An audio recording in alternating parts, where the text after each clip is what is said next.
You have 100 meters.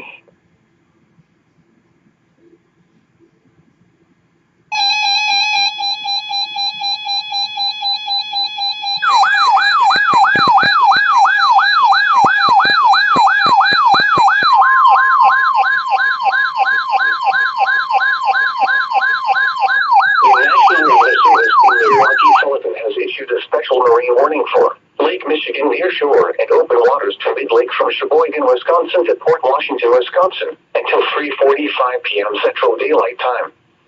At 2:41 p.m. Central Daylight Time, a strong thunderstorm located 9 nautical miles west of Cedar Grove or 13 nautical miles northwest of Port Washington, moving east at 20 knots. Hazard, wind gusts to 40 knots. Source, radar indicated.